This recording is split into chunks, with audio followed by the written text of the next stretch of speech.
It's The Big Show on your favourite local radio station. It's Alex Belfield talking to the biggest stars, and we're here with a brand new group who I think are tremendous. We've got Stephen, Ollie, Jules and Dom from Blake. Nice to talk to you. Hi. How you doing? We'll start with you, Stephen. Now, you're very posh, aren't you? Some people might think that. Why is it then you haven't got any clothes? On the start of this, we're currently doing a bit of a radio tour, and we flew from London up to Glasgow. All of our bags were left in London. So waited till the next day, and they brought up 3 of the bags, but they left mine. Then they said they were going to send it to Manchester, then Newcastle, then Leeds, and it never got to any of those destinations. So I'm actually going back to London now, and they're going to send my luggage back after me. So that's why I haven't got any clothes. And smell? Yeah, apparently so as well. The others are keeping away from me at the moment. Whose clothes are you wearing at the moment then? Is this a variation of all the guys? Well, the jeans are mine, the shirt is mine, and socks are somebody else's. I think boxer shorts might be somebody else's as well. That's all very personal, isn't it, Ollie?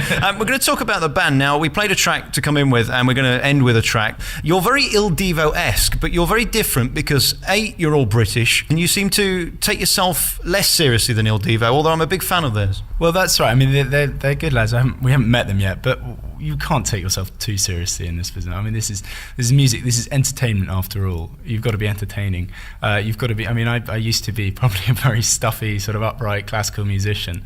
I think one day you wake up and realise, why aren't you doing something fun, and why aren't you doing something that everyone wants to listen to? And much as I used to love singing Schubert Lieder and playing Bach fugues, you can't do that forever because no one's going to, want to listen to you doing that. So, this is something that we do because we love it, and we aren't selling out completely, and we aren't trying to do something which is miles away from classical music. We're just trying to do classical music that is popular and that people want to hear. And we're also mixing in popular stuff as well, pop music, but at the same time not trying to do it in an operatic way, because it doesn't need that. I think there's been certain groups that have fallen by the wayside where they've tried Queen songs, for example, and opera-sized them, and it, to me, just doesn't work. It becomes almost ridiculous, and I think you almost lose your integrity as well. Completely, it becomes totally square. There's no need to do that, because basically what you're saying is that the only way you can sing like that and people are going to listen to it is if you bring it down to their level and play music and sing music that they want to listen to for the music's sake. They don't. People like music, and music has integrity when you sing it with the style that it demands for each piece. When we're doing a Beach Boys cover or a Jeff Buckley cover, you have to treat it with the respect it deserves. And the Beach Boys, I'm a massive Beach Boys fan. Huge. I went to see Brian Wilson when he finally got his album Smile together at the Festival Hall about 3 years ago, and it was the most amazing concert I've probably ever been to, and grown men were crying when he was there, sort of singing Surf's Up and things like that. You've got to treat these things with the respect that they deserve. For a start, we had behind us a 60-piece orchestra, the Royal Philharmonic. So rather than, we had, the principal horn soloist of them playing the horn solo at the beginning. So, and then at the very end, in fact, we got rather excited and wanted to put in all the different little instruments. And there's a bit of us, actually, the group, playing a very out-of-tune piano at the end, which is meant to sound like a banjo. And, things that we really listened to and we tried to, adopt it, but we weren't trying to be a tribute band. It's a homage, and we've tried to do it in our own style, but without losing the upbeat nature of the original piece. All right, we'll talk to Jules now. The great thing about you guys is you're all in your mid-20s. None of you look like me, deeply unattractive. Did you have to be gorgeous? What a question. I don't know. I didn't make the decisions, but I guess we obviously there is an element of the visual in this thing.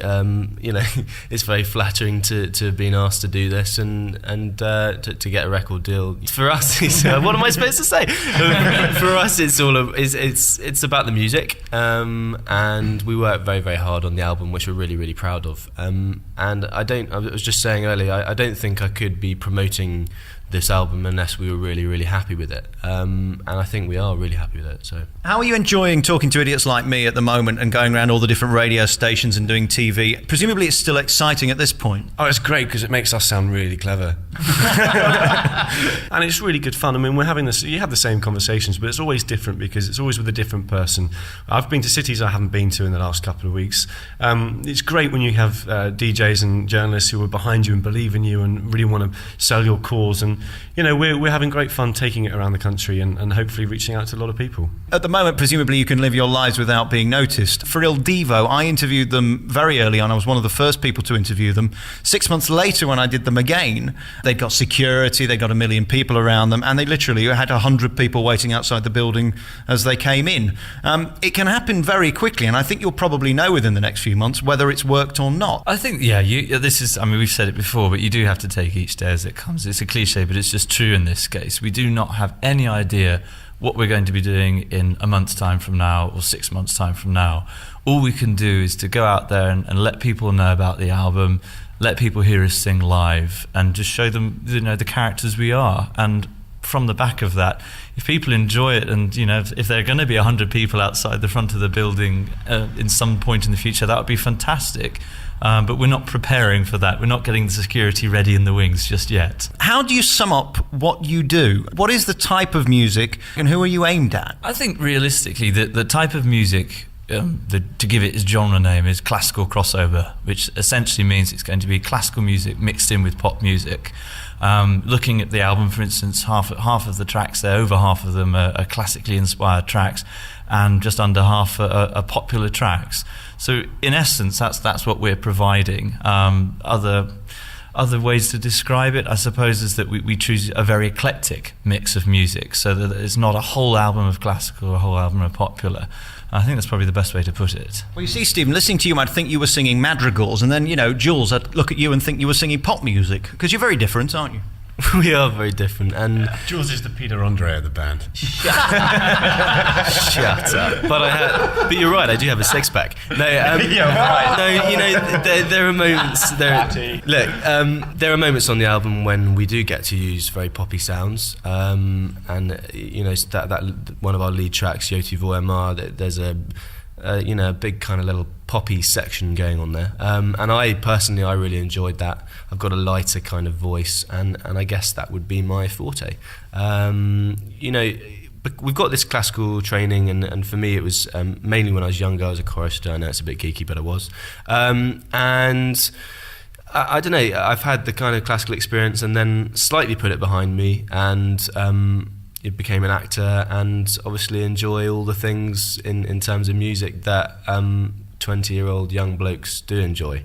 And I think that the album is a representation of that mix of the kind of classical experience and the love of modern pop music. Guys, we're going to get you to sing live. Okay. It's been really nice talking to you, and I suppose now I'll never get to talk to you again because you'll become massive. Now, do you need to get in position? Are you all right sat down, or do we have to be stood up? I'm going to kneel, if that's okay. Why don't we stand for this one? Yeah. All right. Okay, we're here today with the guys from Blake. What are you going to sing for us? We are going to sing Hallelujah, made famous by Jeff Buckley and featured, I believe, in the Shrek film as well, the first Shrek film. Well, I've heard there was a secret chord that David played and it pleased the Lord, but you don't really care for music, do you? Well, it goes like this: the fourth, the fifth, the minor fall and the major lift, the baffled king composing Hallelujah, Hallelujah. Hallelujah, hallelujah, hallelujah.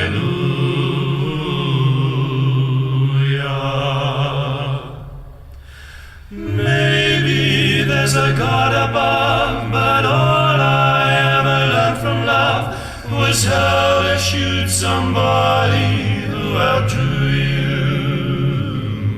And it's not a cry you can hear at night. It's not somebody who's seen the light. It's a cold and it's a broken hallelujah. Hallelujah.